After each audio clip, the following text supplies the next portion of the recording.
എല്ലാവർക്കും അഗ്രിഗുരുവിലേക്ക് സ്വാഗതം. നമ്മൾ സാധാരണയായിട്ട് പ്ലാന്റ്സിന്റെ ഗ്രോത്തും ഡെവലപ്മെന്റും അതേപോലെ പ്രൊഡക്ടിവിറ്റിയും കൂട്ടാൻ വേണ്ടിയിട്ടാണ് ഫെർട്ടിലൈസേഴ്സ് യൂസ് ചെയ്യുന്നത്.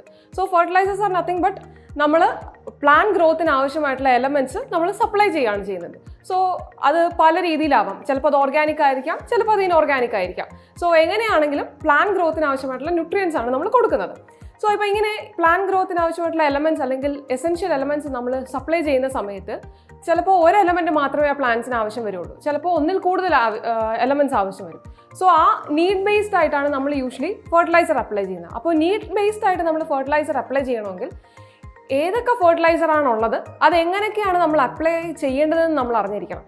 സോ അങ്ങനെ വരുമ്പോൾ നമ്മൾ മനസ്സിലാക്കിയിരിക്കുന്ന ഒരു കാര്യമാണ് ഫെർട്ടിലൈസറിൻ്റെ ക്ലാസിഫിക്കേഷൻ.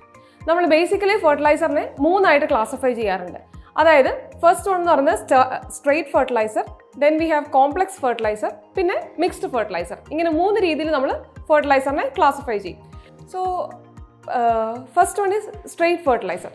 സോ നമ്മുടെ പ്ലാന്റ്സിന് ആവശ്യമായിട്ടുള്ള പ്രൈമറി ന്യൂട്രിയൻസ് ആയിട്ടുള്ള നൈട്രജൻ, ഫോസ്ഫറസ് ആൻഡ് പൊട്ടാസ്യം, ഈ 3 എലമെന്റ്സിൽ ഏതെങ്കിലും ഒരു എലമെന്റിനെ സപ്ലൈ ചെയ്യുന്ന ഫെർട്ടിലൈസറിനെയാണ് നമ്മൾ സ്ട്രെയിറ്റ് ഫെർട്ടിലൈസർ എന്ന് പറയുന്നത്. ഇപ്പോൾ ഫോർ എക്സാമ്പിൾ പറയുകയാണെങ്കിൽ യൂറിയയ്ക്കകത്ത് നമ്മൾ സപ്ലൈ ചെയ്യുന്നത് നൈട്രജനെയാണ്. സോ യൂറിയ എന്ന് പറയുന്നത് ഒരു സ്ട്രെയിറ്റ് ഫെർട്ടിലൈസർ ആണ്. അതുപോലെ തന്നെ KCl. സോ KClനകത്ത് നമ്മൾ സപ്ലൈ ചെയ്യുന്നത് പൊട്ടാസ്യമാണ്. ഏതെങ്കിലും ഒരു പ്രൈമറി ന്യൂട്രിയൻറ്റിനെ സപ്ലൈ ചെയ്യുന്ന ഫെർട്ടിലൈസറിനെയാണ് നമ്മൾ സ്ട്രെയിറ്റ് ഫെർട്ടിലൈസർ എന്ന് പറയുന്നത്. സോ ഇനി രണ്ടാമത്തെ ടേമാണ് കോംപ്ലക്സ് ഫെർട്ടിലൈസർ എന്ന് പറയുന്നത്. സോ കോംപ്ലക്സ് ഫെർട്ടിലൈസർ എന്ന് പറയുമ്പോൾ അതിൽ ഒന്നിൽ കൂടുതൽ പ്രൈമറി ന്യൂട്രിയൻസ് വരും. സോ ഫോർ എക്സാമ്പിൾ പറയുകയാണെങ്കിൽ DAP, ഡൈ അമോണിയം ഫോസ്ഫേറ്റ്, അതിനകത്ത് നൈട്രജനും ഉണ്ട്, ഫോസ്ഫറസും ഉണ്ട്. സോ ആ ഒന്നിൽ കൂടുതൽ പ്രൈമറി ന്യൂട്രിയൻസിൻ്റെ മിക്സ്ചർ കെമിക്കലി വരുവാണെങ്കിൽ അതിനെയാണ് നമ്മൾ കോംപ്ലക്സ് ഫെർട്ടിലൈസർ എന്ന് പറയുന്നത്. അത് നമ്മൾ പ്രിപ്പയർ ചെയ്യുന്നതല്ല, അത് ആ ഫെർട്ടിലൈസർ കമ്പനി തന്നെ പ്രിപ്പയർ ചെയ്തെടുക്കുന്ന ഒരു കോമ്പൗണ്ട് ആയിരിക്കും. സോ ഇനി മൂന്നാമത്തെ ടേമാണ് മിക്സ്ഡ് ഫെർട്ടിലൈസർ എന്ന് പറയുന്നത്. സോ സ്ട്രെയിറ്റ് കഴിഞ്ഞു, കോംപ്ലക്സ് കഴിഞ്ഞു, മൂന്നാമത്തെ മിക്സ്ഡ് ഫെർട്ടിലൈസർ. മിക്സ്ഡ് ഫെർട്ടിലൈസറിലേക്ക് വരുമ്പോൾ ഇവിടെ സംഭവിക്കുന്നതെന്ന് വെച്ച് കഴിഞ്ഞാൽ 2 or more പ്രൈമറി ന്യൂട്രിയൻസ് ചിലപ്പോൾ അവിടെ കാണാം.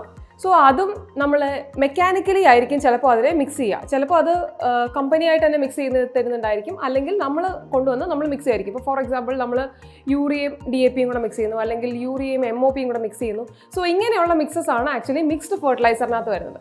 സോ ഓരോ ഫെർട്ടിലൈസറിൻ്റെയും ഉദ്ദേശം എന്ന് പറയുന്നത് അത് ഡിഫറെൻ്റ് ആയിരിക്കും. അത് സപ്ലൈ ചെയ്യുന്ന ന്യൂട്രിയൻസ് ഡിഫറെൻ്റ് ആയിരിക്കും, അതിനനുസരിച്ച് അതിൽ നിന്ന് കിട്ടുന്ന എഫക്റ്റും ഡിഫറെൻ്റ് ആയിരിക്കും. സോ നമ്മൾ ഫെർട്ടിലൈസറിനെ ശരിയായിട്ട് ക്ലാസിഫൈ ചെയ്ത് ഏത് ക്ലാസ്സാണ് നമ്മൾ യൂസ് ചെയ്യുന്നതെന്ന് തിരിച്ചറിഞ്ഞ് വേണം ഫെർട്ടിലൈസർ യൂസ് ചെയ്യാൻ.